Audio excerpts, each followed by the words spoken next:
Everything that the non-Kendrick fans complain about is exactly what made this performance so exceptional. Every move and song selection, everything about this performance was intentional.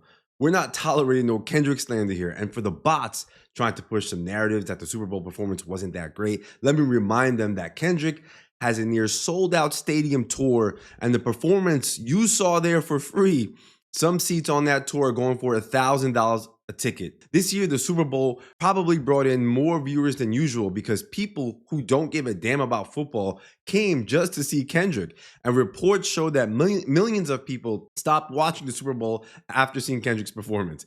Granted, the game itself wasn't that great, but this shows that people were there for Kendrick. First, let's give a shout out to Kendrick for something I don't think is getting talked about enough. Yes, usually artists play their most popular songs in their catalog. Beyonce in 2016 played Crazy in Love, which came out in 2003, and Halo, which came out in 2008. Rihanna just a few years ago played Umbrella, which came out in 2008, and most of her classic songs. And what people are forgetting is that Kendrick has hundreds of timeless classics he could have easily played at the Super Bowl, arguably at the level of both Beyonce and Rihanna. But instead, Kendrick made his performance of mostly GNX songs he dropped just last year in 2024, including his hit, Not Like Us. What some might miss is that this was not only intentional from Kendrick, but also a bold, courageous, and confident move from Kendrick. Ironically, not only does this show that Kendrick is courageous, it means he's an even better and more influential performer than most because he could rock the crowd by playing songs he dropped from just last year. Unlike many artists who would be of that caliber to play at the Super Bowl, I don't think they can drop songs. They can play songs they just dropped because they don't have songs like this. Kendrick turned the Super Bowl performance into culture, heart and the pulse of the ground level, a revolution disguised in performance, a call to fight the powers that be. So this is Advantage Kendrick. Ding, ding. And something about Kendrick's work is so intentional and thought-provoking that it always ages so well and gets better with more viewings and listenings. Some songs off of GNX, for example, like Squabble Up, right? A lot of people, when they just heard, they weren't sure. Some people weren't sure how they felt about that Debbie sample. But as time passed and you listen to the song, it's nearly the best song on the album. And for me, I had to watch the Super Bowl performance over and over. And every time I caught something new and was like, this is just so good. I can guarantee this will be the most replayed Super Bowl performance ever. Before we get into the nitty-gritty of this performance, let's talk a little bit about that video game controller. That video game controller resembles the whole American game that Uncle Sam is going to talk about later, Samuel Jackson, right? The video game being played that Kendrick and his dancers are in this simulated game. And the controller has those different buttons, right? The square, the triangle, the circle, the D-pad that controls the movement. But what some people miss is that in the middle of all those, buttons is that main stage where he glides back and forth and two groups come together and sometimes integrate with each other and clash with each other. That's the place where people in this game, in this American game, move between this and that. And they're being controlled, being confined by the rules of this game, right? That's the controller being confined. And every move is confined by that D-pad itself, by those buttons. But in the middle is where the freedom comes from, the revolution, where Kendrick, brings his dancers together and they actually start to create that revolution to fight the power. But then Kendrick, through this performance, through the ad libs, he's saying, and through the Samuel Jackson character, I'm not going to play by these confined rules.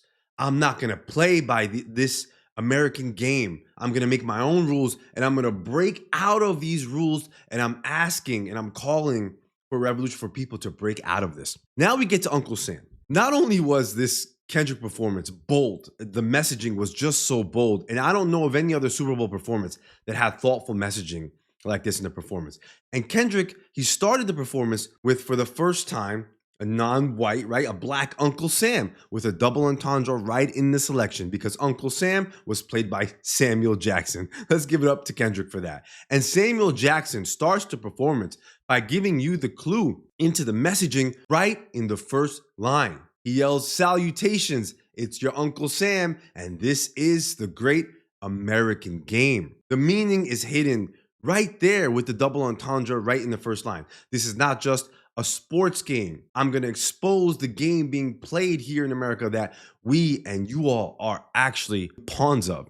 And any Gen X millennial just have a lot of nostalgia over characters that Samuel Jackson has played over the years in the movies. In Django Unchained, Samuel Jackson plays Steven as that senior house slave at Candyland, wielding power over everybody else at the plantation, showing his self-serving traits and signs of manipulation. He has a near father-son relationship with the plantation owner, as it's portrayed in the movie.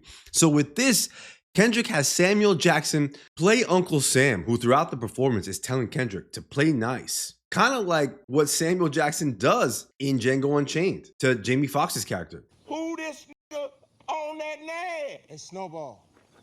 You wanna know my name or the name of my horse? You ask me. That's who the hell you calling Snowball, horse boy? I'll snatch your... So he's telling him, be nice and play and do what America likes and don't be controversial or don't do anything disruptive. Honestly, just the selection of Samuel Jackson, given the traits he was known for in the movie, pure brilliance by Kendrick. I really think it's unmatched metaphor. And that in and of itself says it all about the performance, what Kendrick was getting ready to do, which is he's not going to play within these lines. And Samuel Jackson just kept telling him, play the nice songs, play the good songs. And once Not Like Us plays at the end, he loses his mind. And then there is this argument here that Kendrick himself is a metaphor potentially for the character Django Freeman, who in the movie becomes a skilled bounty hunter on a mission to rescue his wife, Broomhilda, with a journey of transformation from being that powerless to a self-empowered deadly force against the oppressive systems, and comes to save Broomhilda, who is being controlled and sold by the plantation owner. Kendrick is playing a hero in the performance to free the oppressed, a call to rise up. And Kendrick started with his Body for Body, or Body's intro. We don't know yet what the name of that song is. It's from the GNX drop. A few lines I love are, no more handshakes and hugs, the energy only circulate through us. Everybody must be judged, but this time, God only favoring us. His way of saying we are the culture, and everything goes through us. We are the fabric of America. And now we will get what we deserve, not by your hands, but through God's hands. What a beautiful message this is for all disenfranchised and oppressed communities in America in general. This whole verse needs a video and study by itself. He says, you would not get the picture if I had to sit you for hours in front of the lube. You would not have a soul even if I had told you to stand next to Johnny and Q. What a great way to start this performance. Because now some people say there could be a double entendre with a callback to his old group, Johnny being J-Rock, Q, Schoolboy Q, potentially. But also that phrase, Johnny Q, there was a movie, it's a phrase about the everyday man, the oppressed man in America. John Q was also played by Denzel Washington, where in that movie, he holds up a hospital to make sure the doctors give his son medical treatment. And it reinforces the idea of John Q as a symbol for the average American battling against the powerful institutions. But you wouldn't even know, if you stood next to John Q, you wouldn't even know what I'm teaching you. So that's why the people who didn't said this performance weren't great. That's expected. Everything that is coming that people are saying, as far as the people who aren't Kendrick fans or trying to belittle it, it's expected. They don't see the messaging. They don't see what's being said. And these lines where he says, remember I said I'm the greatest back when you debated the number one and number two? You carried him to me. I brung out. And then it ends with Christ. So potentially this could be Drake. This could be any op, any enemy. You know, you debated whether I was number one at this time, but I deserve this. I carried the torch. And then he says those great lines, the revolution will be televised. You picked the right time, but the wrong guy. And this is interesting because we have several potential meanings. He could be referring to politics, Drake, or himself, meaning it's time for a revolution to take place now, but you chose the wrong person. If it's referred to politics, like you have the wrong person in office, or if it's referred to Drake, you chose Drake, but I'm the real one, that is, and I'm the one that should be selected.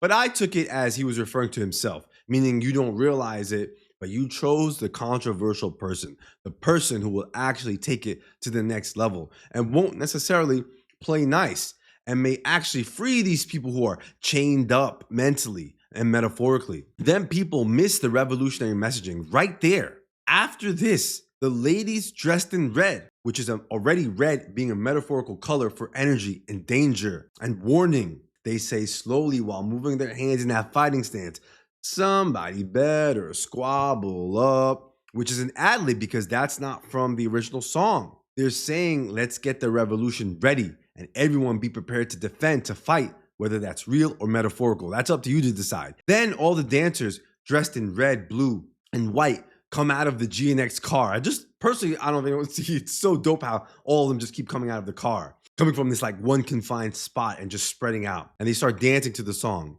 Then what people may not see is that the blue dancers go off screen. The red dancers are all women at that moment. The dancers dressed in white are all men. And all the dancers in red are in full motion, while the male dancers dressed in white are just sitting, sort of clapping their hands.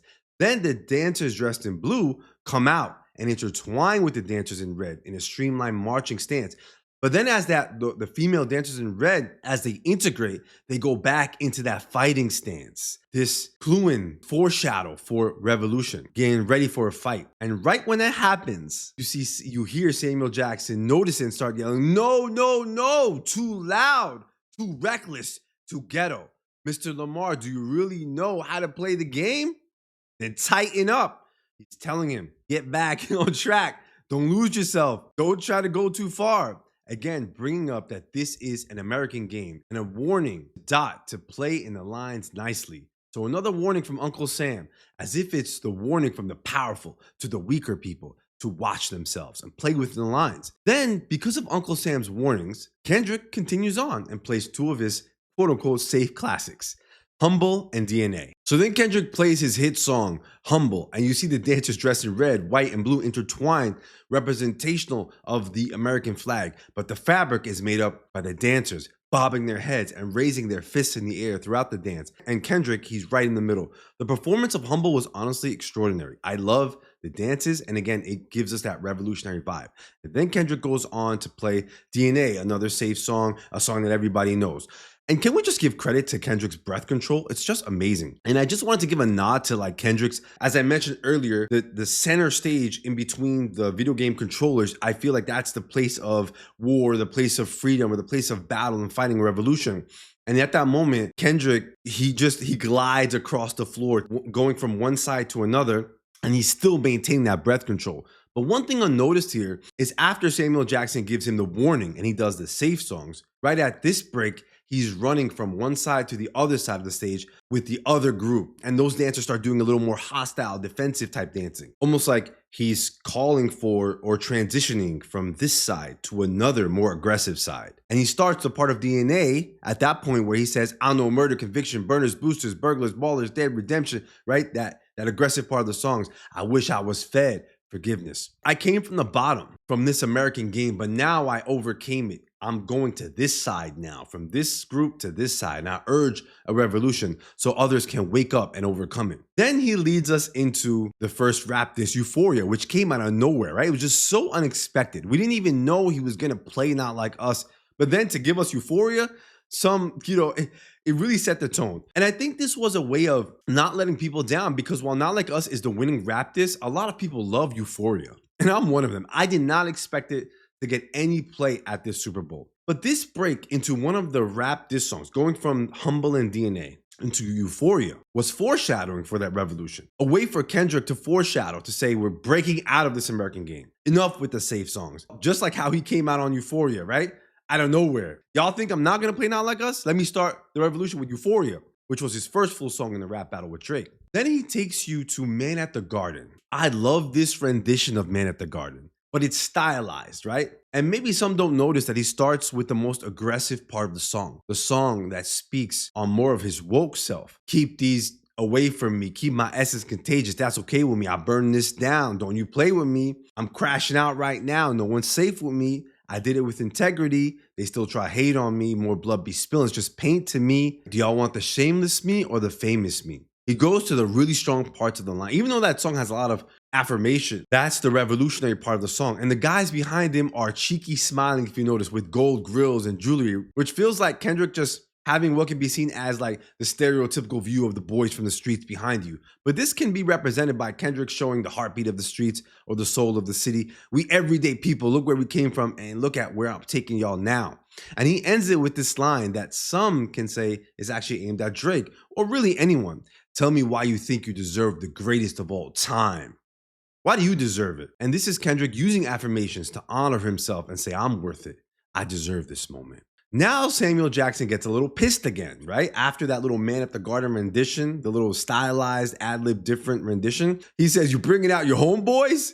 The culture cheat code, but then says, scorekeeper, deduct one life. And this deduct one life plays into the American game and the video game controller that was being formed by the dancers, or the controller where the dancers are actually being confined by, but also introduces the threat of violence because he doesn't say deduct 1 point. He says deduct one life, which can be a symbolic threat that if you don't play within our rules, you will suffer. In a video game, you usually have X amount of lives to play, right? And here Uncle Sam is saying, I took 1 away from you for not playing by my rules. So again, we see Kendrick continuously trying to capture and take his audience from the formalities and following the rules outside of the lines to freedom, honoring yourself, and doing what you think is right. And right after that, he takes us into Peekaboo, a more gritty, raw song than his safe songs. I know I wasn't the only one who went crazy when he played Peekaboo because I always said, why is this song so underrated in the G-Next conversation? That's been one of my favorites on the album since it dropped. And of course, he's playing it because it's more against the grain, leading the audience slowly into Not Like Us. The dancing here is phenomenal, and we see the dancing inside the D-pad of the video game controller, which is interesting because the D-pad in a controller is what controls the movement in the game, right? But of course, the movements are controlled by the game itself, which is another hidden metaphor that Kendrick is starting to play inside the game controller, but it's still confined by it, but will soon break out of it and go into that center stage. So right when the ladies have that smooth sound reminiscent to Pimp a Butterfly, where they flirtatiously say, peekaboo, I won't say it like that properly, but getting Kendrick's attention. And again, here's where he teases Not Like Us, saying, I want to make a move. I want to play their favorite song, but you know they love to sue.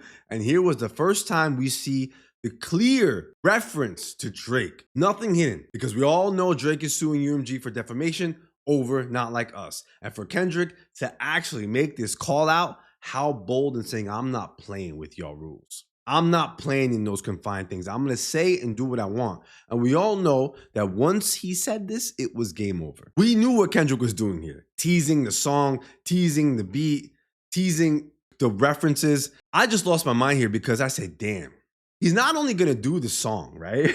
He's not only making clear references, he's going to actually make this a thing, right? He's going to play into it. I know Kendrick must be tapped in to all the controversy because there was already all the controversy as to whether he was going to play the song or not. And he played into that, and that made it interesting. And that's something I think people don't take away enough of from Kendrick, that he holds his ground and uses the shots against him for more fuel. And then he looks with that angry look into the camera. Yeah, that song, it's over. The women appear scared. They start acting, but then he says, I'll slow it down. And then he takes them to Luther. But then we hear Samuel Jackson yell, oh, you done lost your damn mind. I lost it when I heard that. I was dying. Uncle Sam is on his ass, right? He's like, be careful. Kendrick then goes back into some safe songs, right? Again, playing into the American game. He does the nice slow songs with SZA. He plays Luther and All the Stars. And in Luther, he plays in the triangle. So you see the dancers, he's taking people into the confined parts of the video game controller, the confined parts of the game. In Luther, he plays in the triangle, if you notice. And then when he goes to All the Stars, he moves to the circle. So taking people to different parts of the controller. And we have to say, how amazing was SZA's vocals? Like, I know we were arguing, watching, like, this is just too perfect. Is this a background track or is this SZA? And I still don't know. I'm just not that good at it. But to me, it does seem like it was SZA. Y'all tell me in the comments below. But it seems like it was SZA live vocals. And if it was, either way, it's beautiful. But her voice is just so angelic. Then after these two safe songs, Uncle Sam, Samuel Jackson, comes back saying, that's what I'm talking about. Reminding him, that's what America wants. And he says, we almost there. Don't mess this up. And boom, You hear the Not Like Us beat drop, and Samuel Jackson makes a mad face. Then you hear some of the strongest ad-lib lines in the performance by Kendrick, where he says, I'm gonna take it further, right before he gets ready to play Not Like Us, right? He starts it off and he stands in front of the female dancers and says, it's a cultural divide. I'ma get it on the floor. 40 acres and a mule. This is bigger than the music. They tried to rig the game, but you can't fake influence. I'm tripping, I'm sliding, I'm riding through the back like, bah. The lines are just, they're deep lines, revolutionary lines. And I think for the people saying, why did he play Not Like Us, right? Like Charlamagne the God was trying to say, he shouldn't have played Not Like Us, giving Drake credit. I'm Kendrick. I sat here and I made some of the best music. I've made timeless, classic music for the culture. I watched all the fakes and phonies. Kiki, get all this recognition. And now it's back full circle to me. And I deserve this moment. Kendrick shows here exactly why he had to play Not Like Us. And he used Not Like Us as the catapult to the revolution. And how he describes himself here, it goes unnoticed. He says, I'm sliding through the back. It reminds me of the Django Unchained character. Like that he's going against all the rules and ready to take freedom in his own hands and fight the powers that be. And that is technically, despite Drake suing and people complaining about the controversy of the song, I'm gonna play it. And metaphorically, that represents that despite the American game telling us to play within these confined lines, telling me what to do, I'm breaking the rules and I'm making my own game to achieve the freedom. I am gonna play Not Like Us. I am gonna play my GNX songs because that's the moment that I'm in right now. And he's back in the middle, if you notice, right when he starts playing this and gliding and sliding, he's back in the middle of the controller, right? In that open area where you glide, resembling freedom and rhythm. And he starts with A, Mustard on the beat, plays verse 1, which has most of the memorable like lines, right? We know now that he's gonna lead you to Certified Lover Boy and A minor. We know because verse 1 is where it's at. And something that goes unnoticed is I love the stylized ad-lib. And I know people like sometimes crack jokes at Kendrick's, beatbox, like all his, I love the ad-libs. I think it's so smart and I think it's just so interesting. He does some of this ad-libbing to avoid some of the vulgarities in the song. But I just love that sometimes you gotta pop out and show Certified Boogeyman, I'm the one to up the skull, walk him down whole time. I know we got some hoe. I just love the way he does that. I just thought it was dope. And then we get the Say Drake and the cheeky smile right into the camera. And this was the moment. What a moment. Him saying, I'm not playing in your lines. I'm gonna sing the song.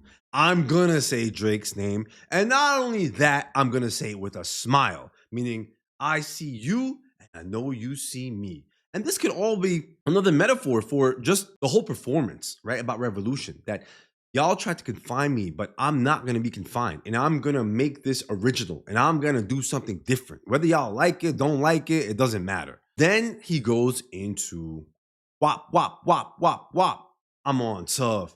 I love the ad-libs. And we know that the wop, wop, wop, we know that these are lines that Drake specifically mentions in the lawsuit as lines that call for violence against Drake, as the lawsuit states it.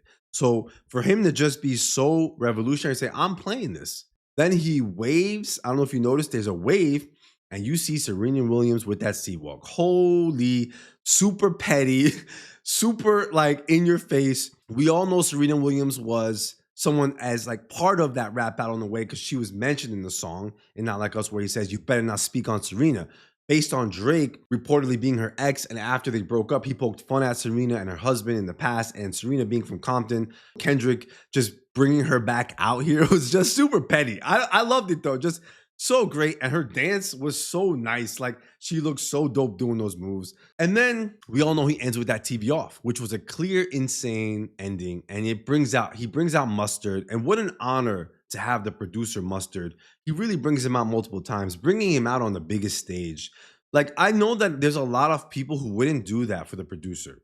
I really want to like call out and give credit to Kendrick for bringing out, and people might say, yeah, he made the beat. Yeah, but he doesn't have to, right? But bringing him out on that stage is just so, making him part of it, making him part of the fabric of the performance and of that revolutionary stance is so beautiful. And I think that's another way of Kendrick bringing people together, saying, this is about me, but it's also about y'all. It's also about all of us.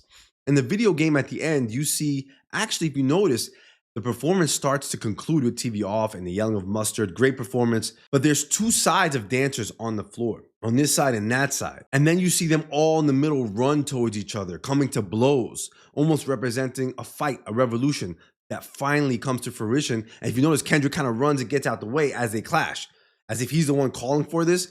But then the dancers eventually come together to stomp and dance, and then they go back to their sides. That center stage representing that fight, that revolution. What a beautiful rendition of this. And then he ends with turn his TV off, and apparently, that game over in the audience, what I understand, there people are saying that it's actually people's phones that is making the game over, which was kind of dope. But also, what a great conclusion. Some people don't notice that final conclusion that he does it with that last line, walk in New Orleans with the etiquette of LAL and mustard. They acting bad, but somebody's got to do it.